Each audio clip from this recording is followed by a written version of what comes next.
Why did everything change? The whisper of the wind hid the truth as I stood alone, a ghost among the living. The chill of autumn wrapped around me, contrasting sharply with the warmth of memories now fading. I could almost hear the laughter of my siblings, now silenced by the weight of unspoken words. The scent of damp earth mixed with the metallic sting of grief, each breath a reminder of my absence. The rows of white stones stretched out before me. Ex-Service Members Day, 2023. 10 years had passed since I vanished from the family portrait gallery. I was still breathing, still surviving, but to them, I was already gone. A single lie carved into the cold memorial plaque, beloved father of Ethan Harris and Sophia Miller. Nothing else. No mention of me. Just silence. I stood motionless, feeling the bitter air seep into my lungs, eyes locked on the names, the faces, the people who had once been my family. Across the field, Ethan Harris in his crisp suit didn't glance at me. His hand rested on Margaret Carter's back, perfectly rehearsed, a politician's gesture. Always in control, always for show. Margaret Carter, in gray, not black, gave me a mechanical nod, like I was a stranger, not the daughter she once held in her arms, not the one who saluted in front of the mirror. Then there was Sophia Miller. Her eyes met mine, just for a second. A flicker of guilt, unspoken, hung in the air. I offered her the smallest of smiles. She didn't return it. Her fingers gripped the folded program so tightly, knuckles white, as though she were holding on to something she couldn't let go. I had no place here, no seat, no name. I wasn't in the eulogy. I wasn't in the obituary. The truth had been buried, and no one spoke it. How had it come to this? How had I become the one they erased from their lives? The air thickened, a palpable tension clouding the room as Margaret Carter's gaze darted between Ethan Harris and Sophia Miller. The silence hung, like a loaded gun, waiting to fire. Each heartbeat felt like a countdown, the weight of unspoken words pressing down harder than any family secret. Just as Sophia Miller opened her mouth, the door creaked, pulling every eye. A figure loomed in the doorway, silhouetted against the dim light. Was it someone from the past, or a new threat that would unravel their fragile story even further? I wasn't even in the damn footnote. 10 years of service erased with the stroke of an editor's pen. My hand brushed the back of an empty chair, but I didn't sit. I turned, intending to leave. Not with a scene. Not with a goodbye. Just one more quiet exit, the way they preferred it. But the sound stopped me. Boots, deliberate, clipped. Walking toward the center of the gathering. The honor guard froze mid-salute. Heads turned. Even the wind seemed to pause. A voice rang out. Sharp, commanding, Admiral Natalie Rhodes present. It wasn't a question. It wasn't a request. It was a declaration. Gasps rippled like fluttering flags. I turned to see the speaker emerge from the rows of officers, Commander Julia Rhee. She wasn't in the program. She wasn't supposed to be here, but she was. And she walked with the calm fire of someone who had waited far too long to be silent. Her uniform was immaculate, insignia gleaming under the November sun. She stepped forward, boots planting with absolute authority, then halted beside me. We were eye to eye. She gave no smile, no nod, just a crisp acknowledgement. "We've waited long enough," she said. "It's time." People began whispering. Margaret Carter's shoulders locked in place. Ethan Harris clenched his jaw so hard I could see the veins pulsing beneath his temple. Sophia Miller's hand rose slowly to her mouth, as if she couldn't believe what she was seeing, or what she'd secretly hoped for all along. A moment passed, then another. I took a breath and stepped forward. 1, 2, 3 steps onto the marble aisle. I didn't march, but I didn't walk lightly either. My presence had weight now, One I didn't ask for, but one I would no longer deny. And as I moved to the front row, past the beloved children who had clipped me from the record, past the silences they'd curated for years, I heard the murmurs swell. Commander Rhee remained standing, as if to say, "This isn't over." I met her gaze. The air felt thicker as I stared at the drawer, the weight of unspoken words pressing down on me. My heart raced, drowning out the muted whispers of the family gathered outside, their laughter nothing more than a distant echo. I could feel their eyes on me, judging and questioning. What lay hidden within that worn wooden space? I took a deep breath, bracing myself for the secrets that could shatter this facade once and for all.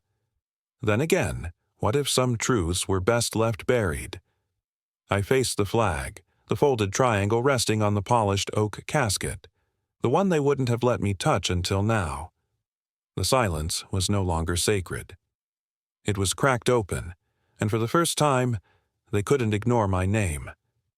If he wrote to me, why did I never receive a single word? The question echoed in my head as the front door shut behind me. The house hadn't changed. The marble floor was still spotless. The portraits loomed over the hallway like judges in uniform, and the smell of polished mahogany mixed with something colder. Dust, maybe, or memory. Sophia Miller hadn't come in with me. She'd slipped me the key before vanishing back into the mourners. Her voice had been soft, almost hesitant. "Check the drawer beneath the medals," he wrote. A lot.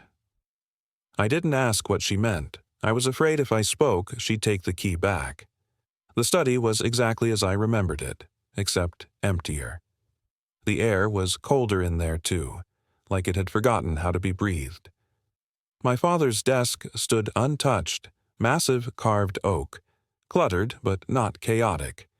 Everything had its place. Military commendations on the wall, a faded Naval Academy banner, paperweights shaped like aircraft carriers. His old uniform still hung behind the door, covered in plastic, untouched, unworn. I walked around the desk, fingers brushing over the brass lamp, the corner of the blotter, the crystal decanter he never filled. The drawer, she mentioned, was locked, but the key slid in with surprising ease. It clicked open with a sound like a sigh. Inside, stacked neatly, were envelopes, dozens of them, bound in dark blue ribbon. My name was written on every one in his unmistakable hand. Block letters, steady and sure. I didn't touch them at first, just stared. The postmarks were missing. No stamps, no return addresses, just my name again and again across months, years, 2011, 2014, 2017, 2020. The first one I opened was dated March 8, 2011. Dear Natalie, Kibble must feel like the edge of the world. What did he mean? What had he wanted to say? The questions swirled in my mind, each one heavier than the last.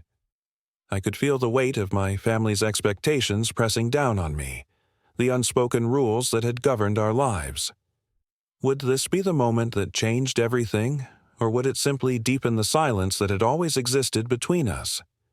The air was thick with unspoken tension, each breath drawing me deeper into the chaos that once felt like home. I stood there, hands trembling, clutching the letters that held my father's secrets, secrets bursting to be unleashed. Margaret Carter. Carter's gaze was piercing, a glacier of stoicism that masked everything. Would this seismic moment fracture our carefully crafted family facade, or would it fortify us, binding us tighter in our shared silence?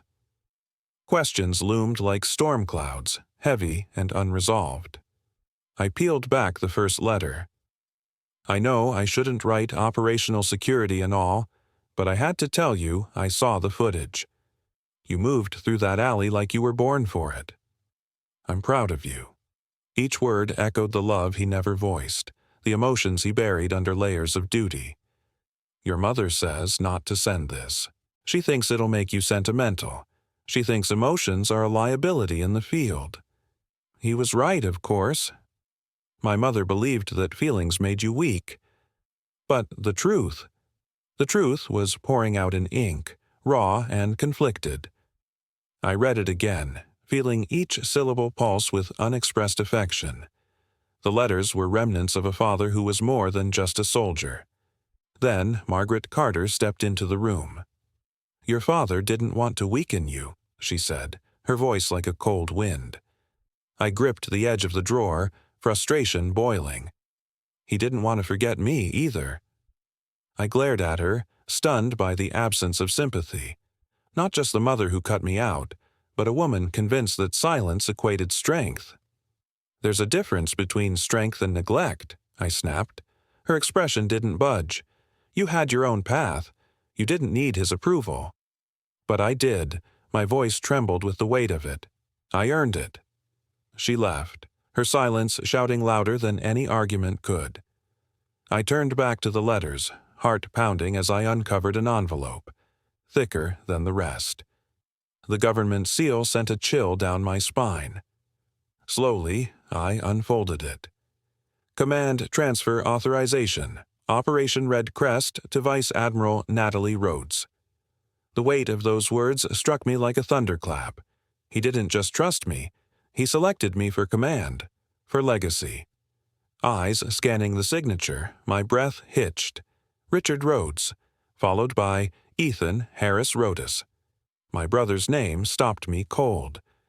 What did that mean for us? Would this discovery unite the fractured pieces of our family or splinter us further apart? The clock ticked down, and the room pulsed with a dread I couldn't ignore. I stared at his name. Sharp black ink. No hesitation. But something felt wrong. The letter was unmarked. No stamp, no timestamp, no sign it had ever been processed. It hadn't entered the system. It had been prepared, then buried. The tablet on my desk flickered, a secure pop-up blinking to life. I hadn't touched it, but it recognized me. Reeves' encrypted line. I tapped it open, my heart thundering in my chest. Level 3 files unlocked. You've been activated. The message pulsed once, then vanished. I froze, my gaze shifted back to the command letter, my fingers trembling as I read the words again. Ethan Harris knew. He had always known. He was aware that I was the intended successor, that Dad had chosen me. That document should have seen the light of day, but it never had. Someone had made sure of that. How many people had worked behind the scenes to keep this buried? I rose slowly, the envelope still clenched in my hand. As I walked, the dark hallway stretched before me, where their family picture hung on the wall, frozen in time. They erased me from their memories, but not from the mission. Now, someone had just reactivated it all. Why, if I was so insignificant, did someone go through the trouble of rewriting my record? The lights in the data center buzzed with that cold, sterile hum. A hum only government facilities had. Constant, unapologetic. It matched the chill inside my chest. I stood next to Reeves as the reinforced door to the Red Crest archive hissed open. The biometric scanner blinked, scanning my iris for the first time in 3 years, not because I hadn't tried, but because the system had flagged me as inactive until just yesterday. Reassignment. Translation. Erased. Reeves glanced at me but didn't speak. She didn't need to. The air between us buzzed, heavy with tension. Was it anger? Anticipation? I wasn't sure where one ended and the other began. We stepped into the vault, and rows of terminals glowed softly, each one a gateway to truths buried deeper than bodies. Red Crest wasn't just a classified operation, it was a betrayal, carefully orchestrated over years. It was the kind of ghost the Navy never spoke of unless you knew where to look and who to fear. A man named Morris waited at the center console, tapping nervously at his tablet. Civilian contractor, early 40s, eyes darting like a man who'd seen more secrets than medals. "You have level 3, he said, barely meeting my gaze. "That hasn't been granted since Admiral Rhodes passed." "I didn't ask for it," I said, "but I'll use it." Reeve nodded toward the screen. Start with the login trails. We need to know who touched her file and when. Morris keyed in the parameters. Lines of code scrolled by, dozens of timestamps each linked to a file access point. I scanned them until a name jumped out, E. Pierce, 6 months ago. I leaned forward. Play it. He hesitated. There's more. Not just access. There's voice data, too. An internal call. He pressed a key and the room filled with the low hum of audio distortion. Then a voice. Familiar. Breathy. Ethan Pierce. She can't know, he whispered into the line. Not yet. I didn't breathe. I remembered that voice too well, especially when it said things behind closed doors. She thinks she's been shelved, but that was the point. The quieter she gets, the less they look. The less they look, the longer we have silence. Then Redcrest is still active, but not for long. The recording ended. Morris looked at me like he expected me to scream. I didn't. My heart had already gone silent, not from shock, from calculation. Reeves spoke first. That was internal routing. No external leak. That means he was talking to someone inside. I finished. Someone with authority. Morris tapped another sequence, pulling up a permissions overlay. It gets worse, he said. Months ago, your name was re-entered into the Redcrest command log as successor. Then why wasn't I notified? He looked pale because 24 hours later, your name was removed. The log shows manual override. By who? He didn't answer. He just turned the screen. Override authorization, DR07X, Ethan Harris Rhodes. I stared at the screen, the glow casting eerie shadows that danced with my memories. My heart raced, each beat echoing the weight of a revelation that felt like a storm brewing inside me. What did my father know that I didn't? The silence was deafening, broken only by the soft hum of the computer. I could feel the tension in the room, thick and suffocating, urging me to uncover the truth. But at what cost? The question hung in the air, heavy and unresolved, leaving me teetering on the edge of discovery. I wasn't erased by accident, I was redacted. Reeves said it aloud, her voice slicing through the tension. You're not erased, you're redacted. It felt like a scar reopening, raw and painful. Keep going, I urged, my voice steady despite the turmoil inside. Morris hesitated, his fingers hovering over the keyboard. There's a trail, you're not going to like it. I haven't liked anything in 10 years. Try me. He opened the system logs deeper, revealing a subdirectory I hadn't seen in ages. Operation Redcrest had protocols hidden even from vice admirals, but my father had built those protocols, and he'd left me the key. As we sifted through access logs, one sequence caught my eye, a document labeled NR Transfer Tier 7. I ordered it opened. It was a strategic readiness report outlining the contingency plan for a command shift in Redcrest, dated 2 months before my father died. My name was listed clearly as successor. The language was stark and direct. Vice Admiral Natalie Rhodes to assume operational control upon commanding officer's incapacitation or passing. Right below it, a second-line amendment pending review by DER. But that review never happened because Ethan Harris had already marked it no action required, with no note, no reason. He hadn't just ignored the transfer, he'd buried it. My stomach coiled. He signed off on the ceremonial honors, but not the command. Reeves crossed her arms, her expression grave. Your father's authority died the minute Ethan Harris intercepted the process.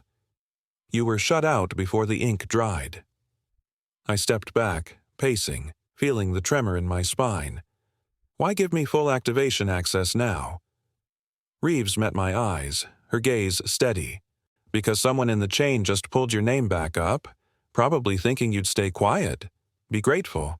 Move on. They think I'll play nice because I was silent. No, she said, her voice firm. They think you're still alone. I looked back at the screen, the cursor blinking beside my redacted record like a heartbeat trying to restart. Then let's see what he buried with my name on it. The room was suffocating, thick with unspoken tension. Major Linton's eyes locked onto mine like a predator waiting for the right moment to strike. The faint rustle of papers was the only sound, a steady reminder that something huge was about to break.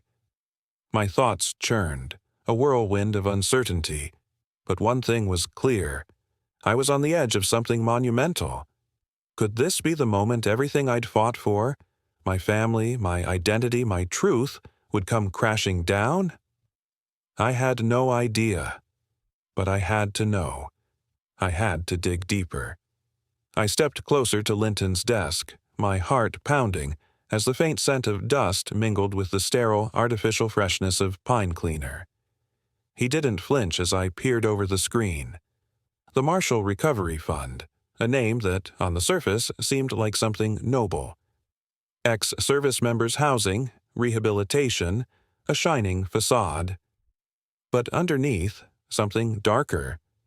I leaned in, my fingers itching to find the truth buried beneath layers of bureaucracy.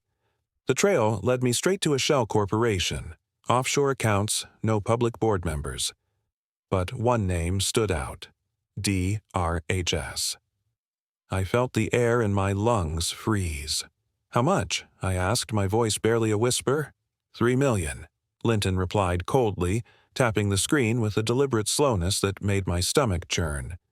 Transferred 12 days after Ethan Pierce was removed from Operation Memorial Plaque Glass. The timeline clicked like a puzzle piece falling into place. Ethan had gone silent. I had been reassigned without explanation. Files vanished, people disappeared, and now I had the proof. "They paid him to vanish," I whispered, barely able to breathe. Reeve, leaning by the window with arms crossed, nodded, her eyes dark with understanding. Or to stay quiet. Linton cleared his throat. The fund was audited last year. No irregularities. I leaned in, voice low. Because they weren't looking for corruption. They were covering up suppression. He let out a short, humorless laugh. "You now have grounds to accuse them of embezzlement." I clenched my fists. "I'm not going public yet. Not until I can bury them with it." Linton gave a small, almost imperceptible smirk. "Expect resistance."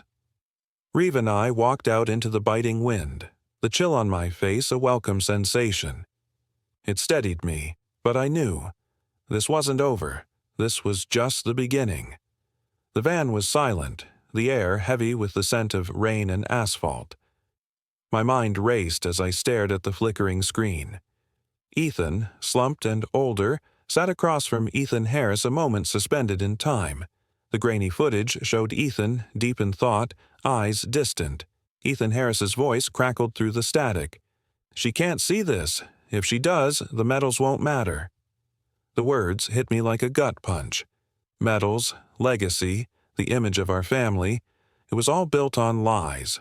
All of it just to protect a story we didn't even know we were part of. My phone buzzed. Sophia Miller. A text. "Found an old USB in Dad's coat. It's not labeled, but I think it's for you." My pulse quickened. Sophia Miller was caught in the middle. She wasn't choosing sides, but she was offering pieces of something bigger. That night we met in the garden behind our old church. She handed me the USB with barely a glance, then disappeared into the shadows. Back in my apartment, I plugged the USB into a secure terminal. No label, no metadata. Just a folder named Phase Transition Plan EQ4. Inside, a strategic plan detailing my removal. Bullet points on psychological discreditation, narrative control. At the bottom, 2 signatures, Ethan Harris Rhodes, and a bold directive: remove NR before Q4 initiation. The chill that swept over me wasn't paranoia. It was betrayal. Cold, calculated betrayal. I sent the file to Reeve without a word. 10 minutes later, her voice was on the line. "We go public," she said, calm and cold, like she'd been expecting this moment. But I knew better. "Not yet," I whispered. "Let them think I'm still out of moves." This wasn't just about family. This was about the truth, and the truth was far darker than I ever imagined. They took my name off his tombstone, but they couldn't erase my legacy. The Rhodes estate loomed differently at night, less a monument and more a ghost of what once was. The marble pillars, once so imposing, now cast shadows that felt too long to trust. The garden lights flickered against the cool breeze, illuminating hedges so perfectly trimmed that it seemed nothing unspoken could ever bloom here. I stepped inside without knocking. The key still worked. Some part of me hated that. The hallway smelled the same, sandalwood and history. The portraits lining the walls were unchanged. My father in uniform, my mother at his side, Ethan Harris's graduation, Sophia Miller's commission. No image of me, as if I'd never existed. I didn't go upstairs. I didn't need to. Instead, I turned left into the study, past the heavy curtains and worn rug toward the family library.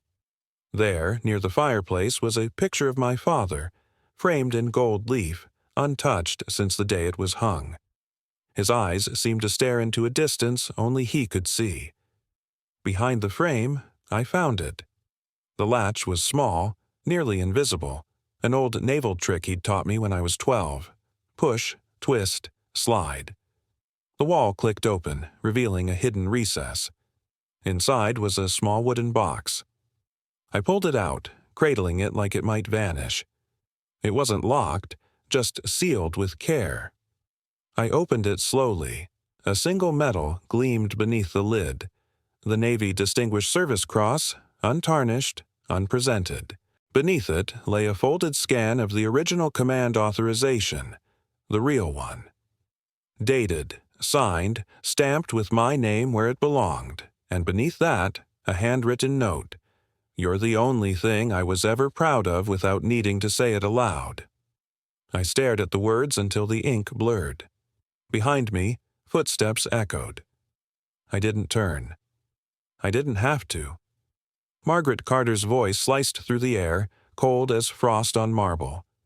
"Do you think this will fix what you ruined?" I closed the lid, my heart pounding. "I didn't ruin anything. I'm just cleaning up what you refused to look at." She didn't move. The silence hung heavy, thick with unspoken truths. What lay between us was a chasm of secrets, a family legacy built on silence and shame. I could feel the weight of her disappointment, the years of emotional distance pressing down like a heavy fog. "Do you even care about the family image?" she asked, her voice barely above a whisper. "More than you know," I replied, my voice steady despite the storm brewing inside me. In that moment, I realized the truth was a double-edged sword. It could either shatter the fragile image she had crafted or finally set us free. The air crackled with tension, and I knew I was standing on the edge of something monumental. Would I dare to confront the ghosts of our past? The answer lay in the box, waiting for me to decide. You could have been anything, but you chose shadows, distance, obscurity. I chose duty. To whom? Yourself. "To the truth," I said, finally facing her. "You think this is about revenge, but I'm not fighting to be included in your version of the story. I'm writing a new one." Her gaze narrowed. For a moment, I thought she might cry, but Margaret Carter Rhodes had long since retired her tears. She turned and walked away, heels echoing like a gavel in judgment. I didn't follow. My phone buzzed on the mantel. Reeves' name lit up the screen. I answered. "The committee just summoned you to testify," she said, "and this time, they can't keep your name off the record. They weren't looking for justice. They were waiting to see if I'd flinch." The room wasn't built for comfort. Oval windowless and lit with fluorescent resolve, it wire of institutional design. Along the walls, small red lights blinked on the embedded recorders, proof that silence here wasn't safety, only evidence. I stood in full dress whites. The ribbons were polished. The badge gleamed, and still none of it felt like armor. Vice Admiral Keller sat at the center back, straight, chin-high expression unreadable beneath a veneer honed over decades. Beside him, 5 officers of varying ranks. 2 I knew by name, 1 I knew by scars. All of them watching like they were trained to find fracture points. To my right, Commander Reeves sat eyes forward, hands folded in front of her, unmoving. To my left, the opposition JAG attorney, Lieutenant Coulson, ambitious and young, the kind who didn't blink when calling out a superior's misstep. Behind him sat 2 aides and 1 civilian observer with a press badge tucked into his breast pocket like a blade. Keller began without preamble. This is a preliminary review concerning alleged interference in the chain of command related to Operation Red and the late Admiral Richards, Admiral Natalie Rhodes. You are here to respond to these concerns. I met his gaze. Understood. Coulson stood.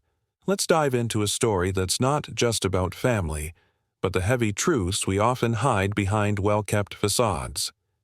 Meet Avery Brooks, brave and resilient, yet struggling with a disconnect from family. In the heart of tension, the air thick with secrets, he longs for acceptance.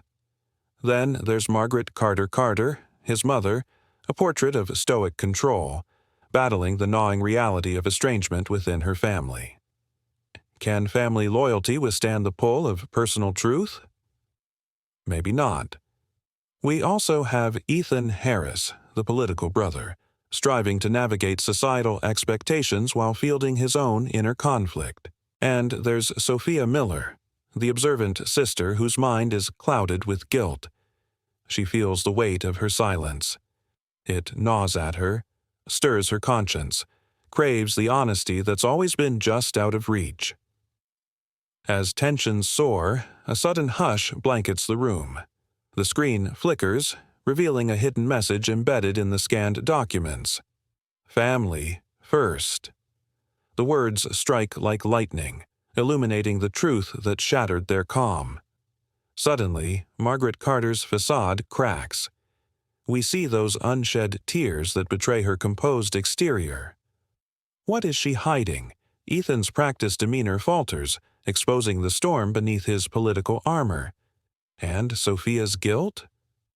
It morphs into an urgent need for candor, forcing her to confront the family secrets they've all been nursing.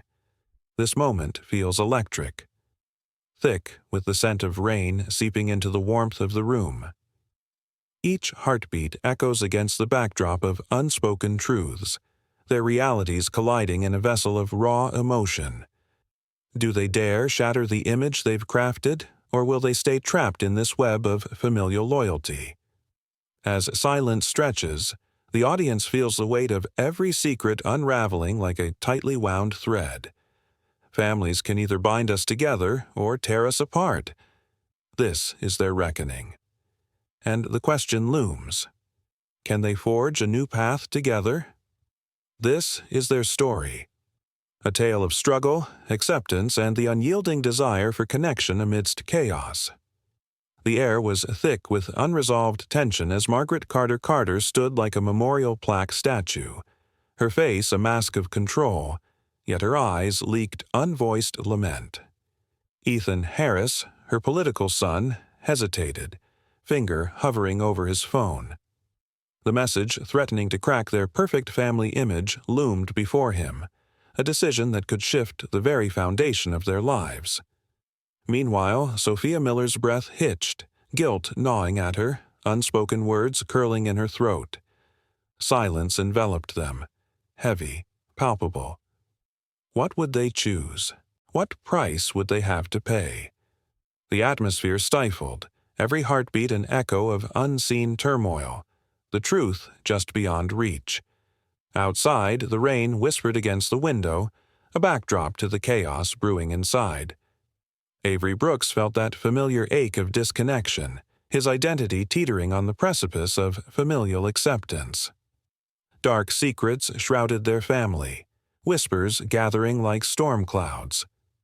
As the tension rose, a sudden hush enveloped the room, electrifying. Suddenly, a hidden message flickered on Ethan's screen. Family first. It cut through the air, sharp and poignant, igniting an inferno of emotions. Margaret Carter's stoicism cracked, revealing glimpses of the storm raging inside her. Tears threatened as she faced the unraveling facade. Ethan's political mask faltered, peeling back to reveal his raw vulnerability.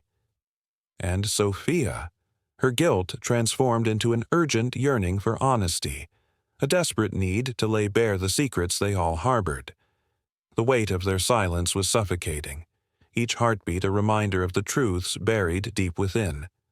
Could they shatter the pristine image they'd constructed, or would they remain tethered to loyalty that untangled them? As secrets threatened to spill like rain on pavement, the audience could feel the fabric of their connections unraveling. Families can both unite and divide, a paradox born from love and fear. This was their reckoning, the moment they must confront. Could they forge a new narrative amid the chaos?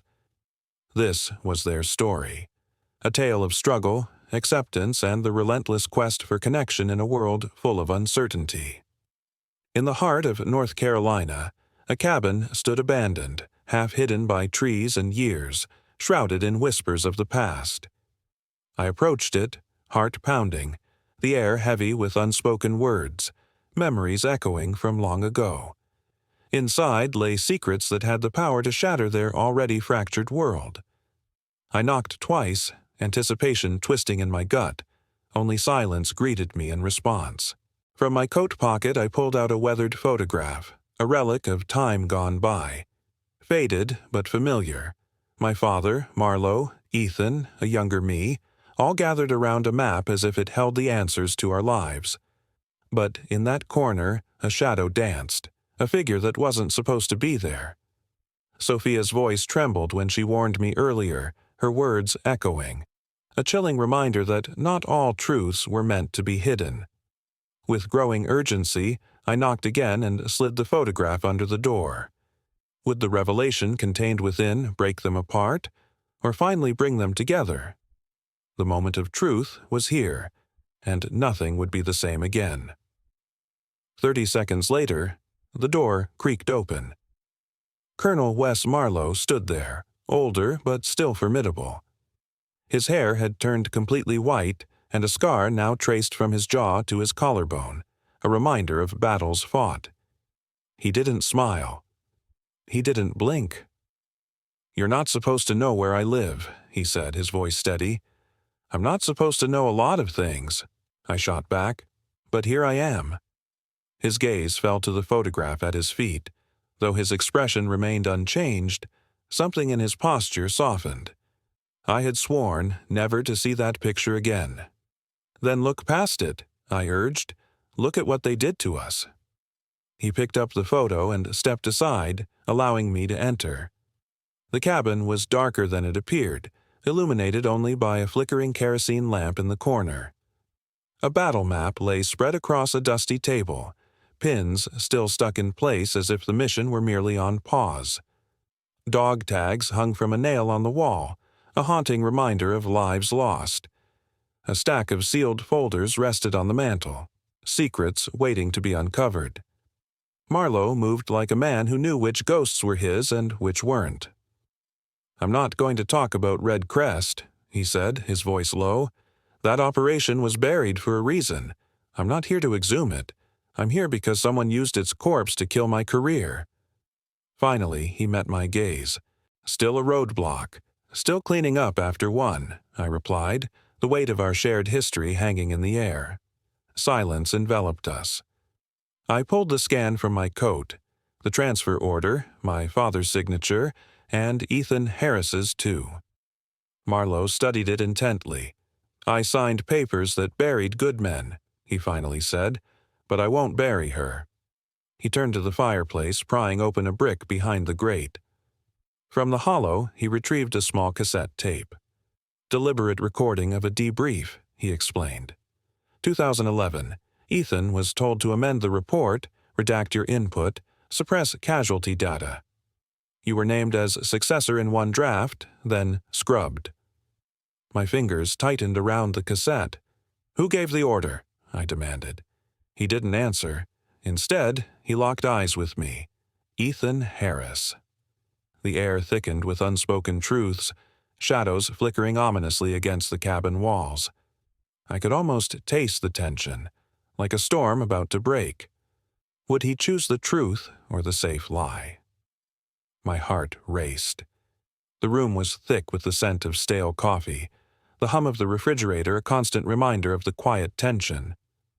I remember Margaret Carter's face, tight-lipped, hands folded in her lap, eyes fixed on the floor as if the weight of her silence could carry the whole world. Ethan Harris's voice broke through, smooth but firm, but I was barely listening. Sophia Miller's eyes darted between us, a storm behind her gaze. The walls seemed to close in, a suffocating reminder of everything unsaid. What do you do when the ones you love are strangers to you? When you're stuck between the truth you know and the lies you've been taught to live by? It was a game of expectations, of roles we were forced into, each of us playing our part like puppets on strings we couldn't see. Margaret Carter was the stoic matriarch, hiding behind control. Ethan was the political one, trying to fit in, to follow the family's line, and Sophia, torn by guilt, couldn't find her own truth in the mess of family loyalty. And then there was me, Avery Brooks, caught in the middle, questioning everything. Who was I if they couldn't even see me? The silence in that room felt like it would swallow us whole. A quiet storm, waiting to break. But no one was willing to speak. Not until I couldn't take it anymore. I finally spoke, my voice cutting through the air, desperate, raw. What do we do now? Pretend it's all okay? The question hung in the air like smoke. Margaret Carter, unmoving, stayed silent, but there was something in the way her hands tightened that spoke louder than any words. Ethan shifted in his chair, his political mask slipping for a second, just a second, but it was enough. And Sophia? She couldn't look at me. She couldn't even meet my eyes. What had they all been hiding? What was so terrifying about the truth? Because the truth had a cost, and none of us knew what would be left if we finally paid it. Would we survive it? Each one of us was running from something, from ourselves, from the past, and from each other. The years had built this wall between us, brick by brick, filled with secrets and silences. But maybe it was time to break it down. Because if we didn't, who would we be? This was our family. Broken, haunted, but still standing. Still fighting for recognition, for love, for belonging. When your name is stripped from the record, it's more than just a shadow. It's a decision, a deliberate act of erasure. I clenched my fists, the weight of his accusation heavy in the air. Who made that decision? He pressed, his eyes unforgiving. I didn't flinch. It was a brother erasing my name, a mother burying my legacy. In that moment, the control room felt like it was holding its breath. The social feed ticked upward, Admiral Natalie trending hotter by the minute. Miles didn't flinch either. Why speak now? Because silence had become their weapon. A silent scream expecting me to play the dutiful child. But respect isn't surrender. If your father could hear you now, what would you say? He challenged. I glanced down, then back up. He wrote it already, I replied, my voice steady. I'm just reading it aloud. Off camera, I felt Reeves' gaze tracking me through the studio monitor. Calculated, protective. She knew the cost, the potential fallout. The moment the segment ended, the internet ignited. Within an hour, the term Red Crest funding gap was circulating like wildfire. Reddit users uncovered blocked budget transfers, exposed dealings that led directly to Ethan Harris's pet trusts. Screenshots spread like rumors, anonymous leaks erupted. TikTok theories spun wildly, some too spot on to ignore. Ethan Harris countered with a two-line punch. My sister's interview is a deflection stunt. No pending investigation. But none of that mattered. Admiral Natalie held the top trend spot in less than 6 hours. At midnight, my secure line buzzed, a code-only message from Ethan. They're watching me. They know I kept records. I stared at the screen, heart racing, then typed back 3 simple words. Send everything now. He had carried my silence for a decade, and now it was my turn to amplify his voice. The sterile corridor was filled with the scent of antiseptic and stale air. Would anyone dare to listen, or was this just the beginning of an explosive unraveling? The tension felt ready to snap. The air felt thick, almost suffocating as I walked through the security checkpoint. The weight of the code in my father's old logs, now disguised as coordinates from a failed 1996 mission, pressed heavily in my pocket. No one stopped me.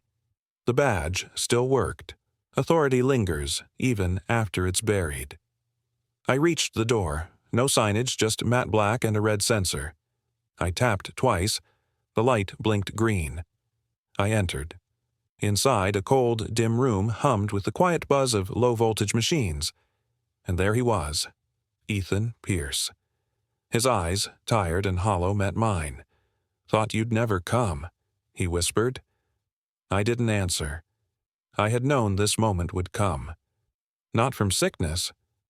From silence, he muttered. "I kept it all," he said, voice thick with years of waiting, "in case you ever came back." I sat across from him, the absence of guards in the room almost too surreal. My father had designed this place as a safe house, a secret tucked away. But now, it was the key to unraveling it all. "You don't have long," I said, breaking the silence. He laughed, bitter. "First honest thing anyone said to me in years." From my coat, I pulled out a photo. Red Crest 2011. Me, him, Marlowe, my father, all smiles, all pretending everything was fine. "Why'd you do it?" I asked. He looked away, the guilt in his eyes sharp. I thought protecting the operation meant protecting the people.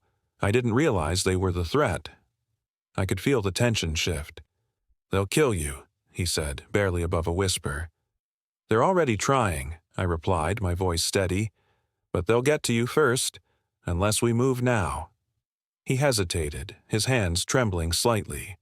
Then, from beneath the mattress, he pulled out a small, battered metal drive.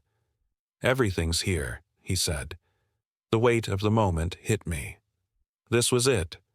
The truth was waiting, buried under years of silence, ready to be exposed. Would anyone dare to listen? Would anyone care? The scent of coffee, rich and bitter, hangs heavily in the air as Margaret Carter sets the cups on the table. Her hands tremble, an involuntary response to the silence that envelops her and Ethan Harris. She catches his eye, her gaze an empty abyss. The years of unspoken words settle between them like dust on old furniture. Once, family felt like everything, laughter echoing through their walls. Now, the quiet suffocates her, each moment pulling her further from the sun she barely recognizes. As they sit in this frigid space, does Margaret Carter remember the warmth of connection? Or is it too late to bridge the chasm of estrangement? Sophia Miller watches from the sidelines, guilt twisting her stomach. With every cautious glance toward her mother and brother, a storm brews within her. She feels the weight of family secrets pressing down, her heart heavy with the truth she can't reveal. Does she dare speak up, or will loyalty to family keep her silent? And then there's Avery Brooks, standing just outside the darkened room, confronting the struggle for identity. Brave, resilient, yet feeling so disconnected, Avery seeks recognition in a home where acceptance feels like a fading dream. The echoes of their past, the sound of rain tapping against the window, the rustle of leaves outside, serve as a haunting reminder of what once was. Will that desire for belonging drown in silence, or can it break free? The air is thick with tension, emotions swirling like autumn leaves caught in a tempest. Secrets simmer beneath the surface, and as the coffee cools, how long can they ignore the truth? With each silent heartbeat, the fragile ties of family dangle by a thread. Can they tear down the walls separating them, or is the silence destined to hold them captive forever? Avery Brooks stood in a haze of memories and uncertainties. Morning light streamed through the dusty window, illuminating the clutter of papers that swirled around the room. Everything felt chaotic. But one envelope, bearing a familiar wax seal, rested ominously atop a cardboard box. It seemed heavier than it looked. Thick with unspoken truths, the air felt charged. The scent of old paper mingled with the aroma of fresh coffee. Bobby's absence loomed over him. Sophia Miller's glassy eyes haunted him. Echoing the family secrets they had buried, how could he face them all? Heart racing, Avery hesitated, gripped the envelope tightly, and finally broke the seal.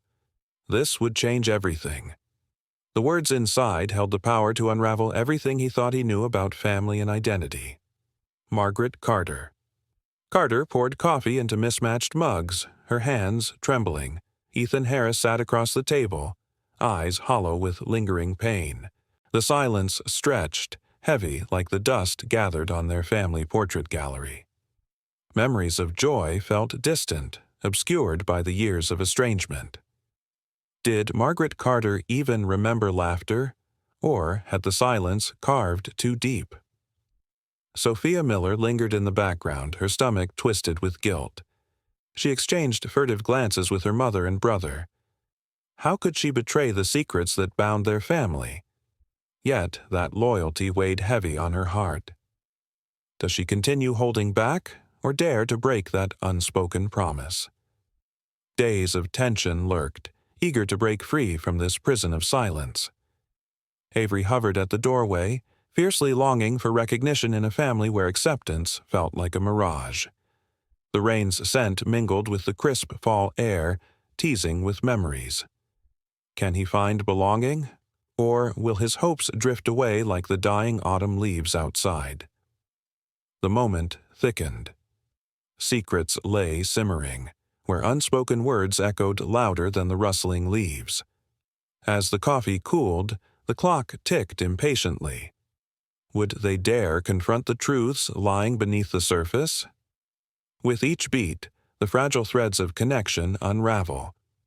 His hands had shaken as he handed over the box of truths, freed from the weight of keeping them hidden. "You ready for the whole country to stare at the wound?" Reeves' words cut through the air. "I'm not the one bleeding anymore," he replied. Only moments before the weight of the moment settled upon him, with Sophia Miller's haunting gift guiding his steps. At 9:27, he finally opened the letter, ink fading and heart trembling. "Natalie, if they ever try to question your honor, let them know I believed in you first." Only now did he understand that belief would light the way through the darkness. Would they finally step into the light, or remain forever trapped by the unseen chains of their past? The air was thick with unspoken words as I stepped into the chamber, the weight of my family's secrets pressing down like a heavy cloak. Shadows danced along the walls, echoing the tension in my heart. I could feel their eyes on me, judging, waiting. Would I finally reveal the truth, or would I let the silence consume me? A sudden chill swept through the room, and I hesitated, my hand hovering over the podium. What would happen if I spoke? Would I shatter the fragile image we had built, or would I find the acceptance I so desperately craved? Not because you were flawless, but because you never stopped choosing the hard road. That's what being a hero meant. Long before I wore stars, I felt the weight of my father's legacy. My breath hitched as I folded the letter carefully, sliding it into the inner pocket of my uniform. It would sit next to my heart when I took the stand. Reeves stood beside me, her voice dropping to a whisper. "This is not revenge. This is remembrance." I changed in silence, buttoning each piece with reverence. As the last clasp clicked into place, I turned to face the mirror. For the first time in years, the face that looked back at me didn't wear grief. It wore purpose.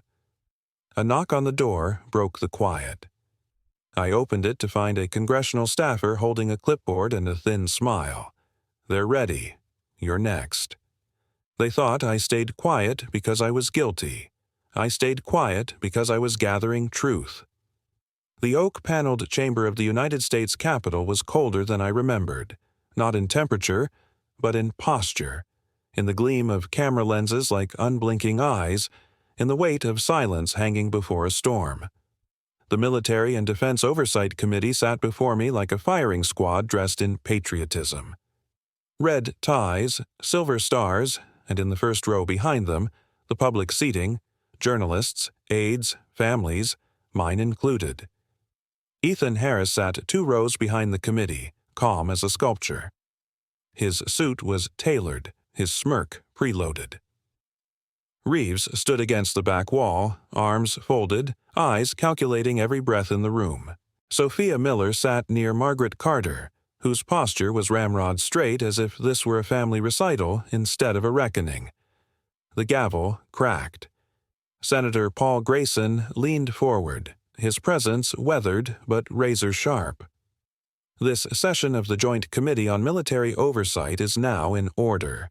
Admiral Natalie Rhodes, you may proceed. I stood slowly. The full dress whites weighed more than ever, but this time it was the right weight. Would I finally step into the light, or remain forever trapped by the unseen chains of my past? A storm was brewing, and this family was caught in its eye. The air crackled with tension as Margaret Carter stood at the center, her face inscrutable but lips quivering just enough to show she was feeling something. How could this happen?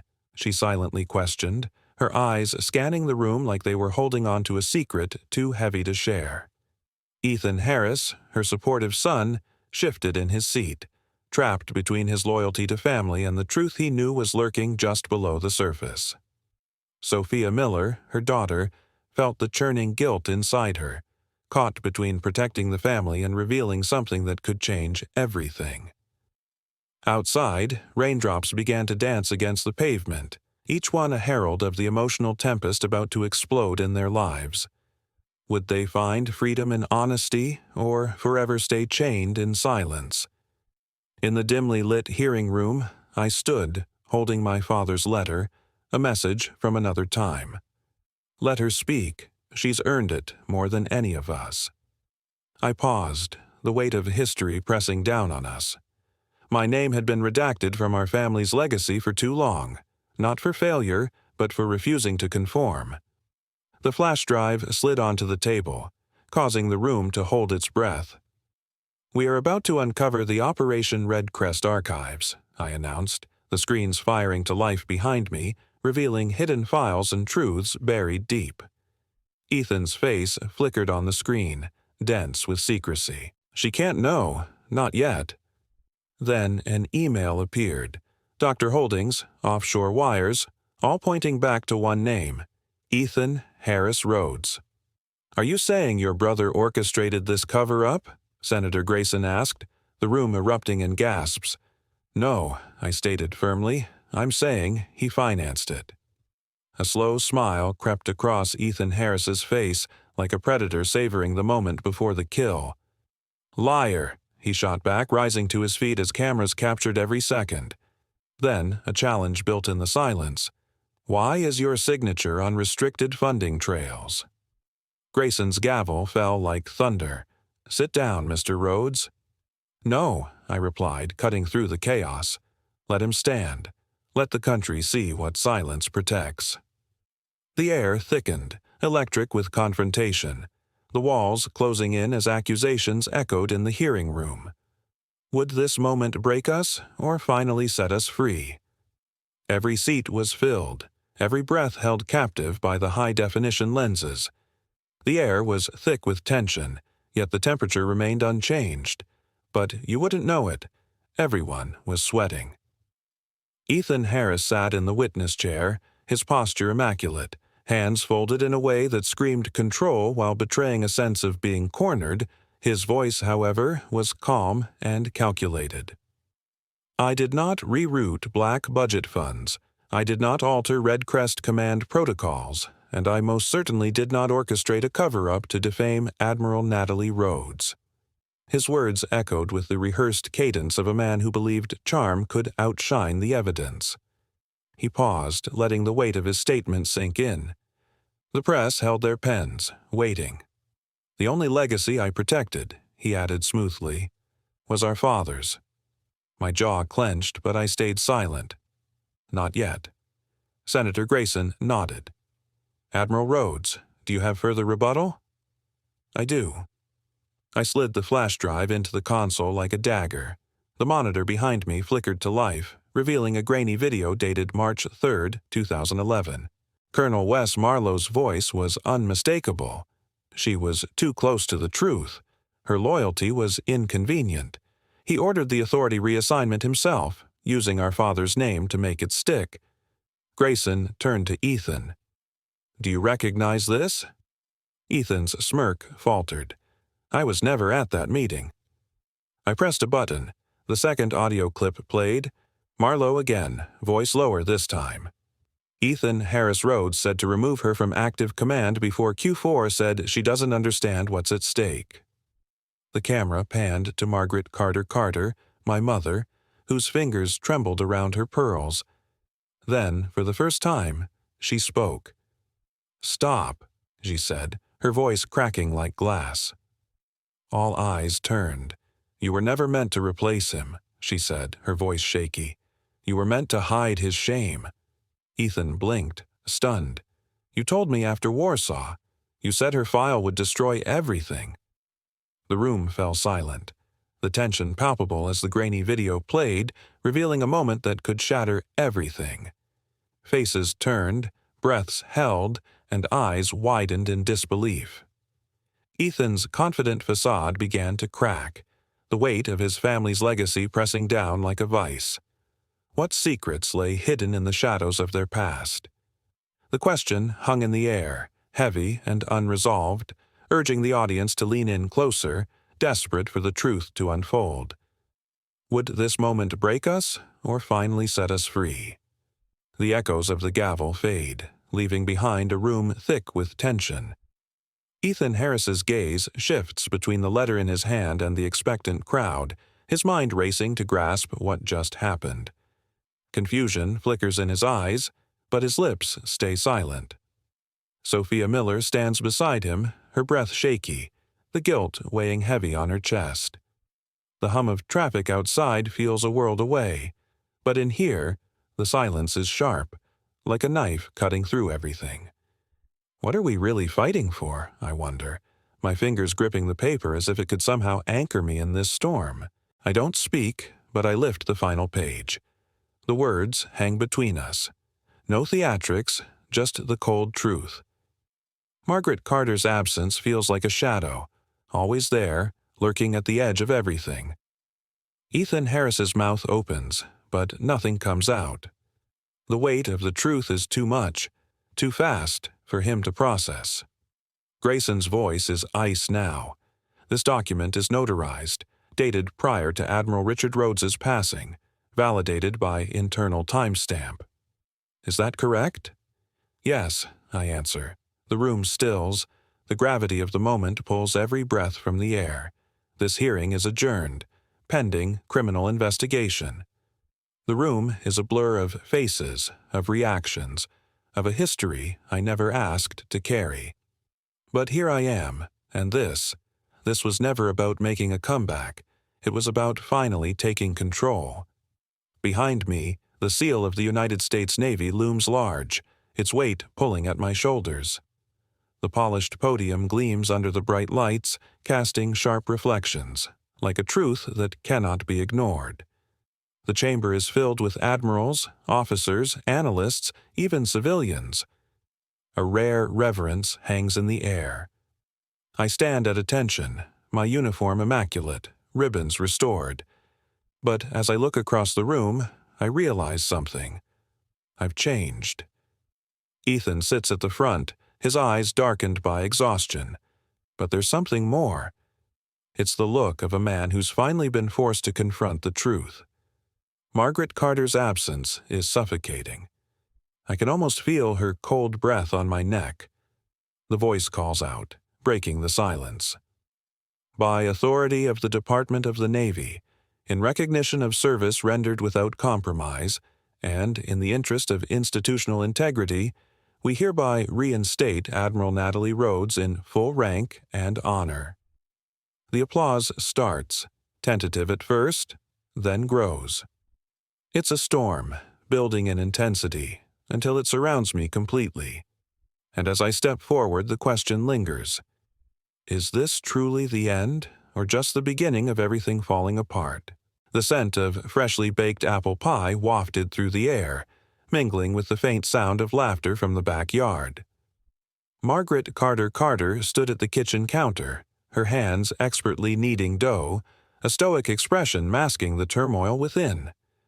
The warmth of the oven contrasted sharply with the chill of unspoken words that hung between her and Ethan Harris. As he entered, the door creaked, a reminder of the family home they once cherished. In that moment, the weight of their estrangement felt palpable, a silent echo of the love they struggled to express. The Chief of Naval Operations gestured for me to speak. I approached the mic, scanning the sea of uniforms, suits, and blinking cameras. I simply said 6 words. I never stopped serving. You did. Silence enveloped the room, then applause erupted, sustained and powerful. Some stood, others followed, one by one. Reeve approached, her gloved hands holding the rank insignia. "This belongs where it never should have been removed," she whispered, low enough for only me to hear. She affixed the bars to my shoulders with precision, then stepped back and saluted. I returned it, every muscle etched with memory. The weight was familiar now. Welcome. Meanwhile, miles away, a black SUV pulled up to a Georgian-style home nestled in Philadelphia National Cemetery's quiet. Federal agents emerged. No lights, no sirens, just quiet certainty. Ethan Harris opened the door himself. No resistance, no panic, just a hollow calm as they read the charges. Misappropriation of defense funds, obstruction of military oversight, conspiracy to falsify command orders. He said nothing. They cuffed him, leading him down the steps. A neighbor filmed from behind a hedge. The feed hit the news within the hour. Back in the Navy Hall as the ceremony closed, Ethan walked up with something in his hand. A small wooden box. "You should have had this a decade ago," he said, placing it in mine. Inside was my original medal for Red Crest leadership, still polished, still waiting. "I found it in a drawer behind your father's photo," he added. I didn't know what it was until now. I nodded, unable to speak. Reporters flooded the exit as I stepped into the sun. A woman with a press badge broke through the rope line. "Admiral Rhodes, one question. Do you forgive your family?" I paused, turning to face the cameras. "Forgiveness is not silence," I said, the wind catching the edge of my collar. "I've said what needed to be said. My story wasn't a redemption arc. It was proof they were wrong all along."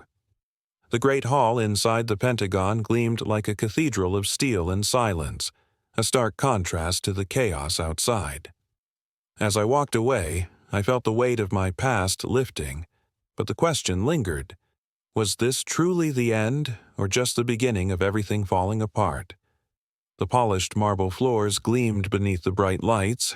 The flags above hung perfectly in place. The massive seal of the Department of Defense stood as a silent sentinel, casting a shadow over the ceremony. The hall was packed. Military brass, families of the fallen, lawmakers, civilians, and cameras capturing history in real time. I stepped forward, my uniform catching the light, but not out of pride. This moment wasn't about reclaiming something I'd lost. It was about showing that I had never let go of it to begin with. I let the silence sit there for a moment. "I wasn't just here for me," I said. "This is for every woman who was told to wait her turn. Every officer who stood alone. Every truth that took too long to be heard." I saw their eyes shift, heads lifting, people locking into my words. 3 words carried me here: duty, silence, truth. Duty, I continued, because I was raised to believe loyalty mattered more than credit. Silence. My voice caught for just a moment. Because sometimes they don't punish you by firing you. They punish you by pretending you never existed. And truth, I added, feeling the weight of every moment that led me here, because it doesn't rot when buried. It roots. I glanced to the side, my father's photograph, finally restored, hanging between portraits of admirals and medals that spanned 2 centuries. There he was, holding me at 5 years old, in front of a line of officers. The corner, once snipped from our family album, was now whole. My name wasn't just a footnote. It was a title. Justice didn't come early, but it came with all its weight. The applause didn't come in waves. It was steady, relentless, like it had been waiting. Some stood, others followed. On the screen, the president appeared briefly, a nod, solemn, deliberate. History had finally remembered her right. As the ceremony ended, I walked through the line of family handshakes. Quiet congratulations. But Sophia Miller caught up to me near the central column, her voice low. Dad would be proud. I paused, the words hitting me like a wave. But there was more to be said, more to be understood. I had no idea how far the truth could take me, what it would cost, or who it would tear apart. But I knew one thing. This wasn't the end. It was just the beginning. The sound of chalk snapping against the board pierced the silence, and a crack ran through everything. My hand hovered in the air as a photo slipped from my pocket and fluttered to the floor. A younger, Margaret Carter was there, wrapped in an embrace with a soldier, her long-lost brother. The room held its breath, the weight of secrets threatening to suffocate the air. I was standing before them, my family's carefully crafted image cracking apart. Margaret Carter, is this who you really are? I thought, but I couldn't say it out loud. The room filled with tense stares, the truth hanging like a storm. Could anyone ever truly escape the shadows of their past? For years, Margaret Carter kept her distance, stoic, controlled, emotionless. It wasn't about love. It was about the family image, keeping the world from seeing the cracks. Yet, beneath the layers, a truth waited to be unearthed. Ethan Harris, my brother, always caught between loyalty to a family built on silence and his growing need to speak the truth, stood like a silent guardian. He tried to protect us all, especially Margaret Carter, but what was the cost of silence? How much could we bury? Sophia Miller, my sister, carried her guilt like a weight she couldn't drop. She watched, observed, yet never spoke. What could she say when we were all tied together by unspoken pain?